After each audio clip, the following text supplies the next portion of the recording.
তো আজকে কি নিয়ে ভিডিও তৈরি করা হয়েছে, আপনারা ভিডিওর থাম্বনেল দেখে অবশ্যই বুঝতে পারছেন যে ভিডিওর ব্যাকগ্রাউন্ড রিমুভ করবেন কিভাবে বা রিঅ্যাকশন ভিডিও বানাবেন কিভাবে, তা আজকের এই ভিডিওতে আমি দেখিয়ে দিব।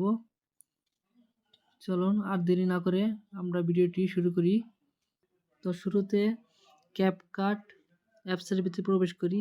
যাদের নামানো নেই তারা যে কোনো একটি ব্রাউজার থেকে ক্যাপকাট অ্যাপসটি নামিয়ে নেবেন।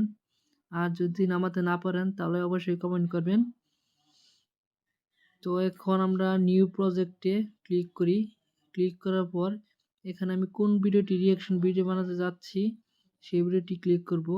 আমি এই ভিডিওটি রিঅ্যাকশন ভিডিও বানাতে চাচ্ছি, এটি আমি অ্যাড করে নিলাম। অ্যাড করার পরে আমি যে ভিডিওটির ব্যাকগ্রাউন্ড রিমুভ করব সেই ভিডিওটি এখানে আনবো।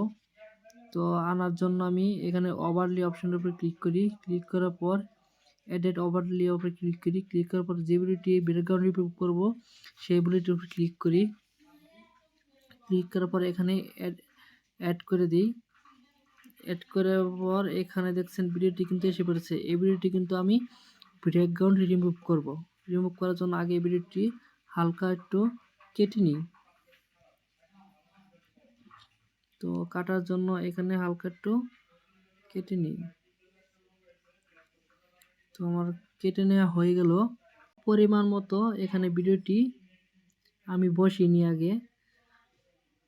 তো পরিমাণ মতো এখানে বসিয়ে নিলাম। বসিয়ে নেওয়ার পর ভিডিওটি আমি যতটুকু লাগে ততটুকু কেটে নিই। তো কেটে নিলাম। এখন আমি এই ভিডিওটি ব্যাকগ্রাউন্ড রিমুভ করব।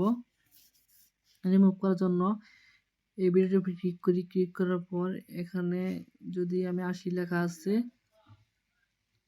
কাট আউট, এই কাট আউটের উপরে ক্লিক করি। ক্লিক করার পর লেখা আছে এখানে রিমুভ ব্যাকগ্রাউন্ড। তো রিমুভ ব্যাকগ্রাউন্ডের উপর ক্লিক করার পরে কিন্তু আমার ভিডিওটি ব্যাকগ্রাউন্ড রিমুভ হয়ে গেল, দেখছেন। এভাবে কিন্তু আপনারা ভিডিওর ব্যাকগ্রাউন্ড কিন্তু রিমুভ করতে পারেন। তো আমার ভিডিওর ব্যাকগ্রাউন্ড কিন্তু রিমুভ করা হয়ে গেল। আমি যদি ভিডিওটি প্লে করি, ভিডিওটি ভালো লাগলে চ্যানেলটি সাবস্ক্রাইব করে রাখবেন।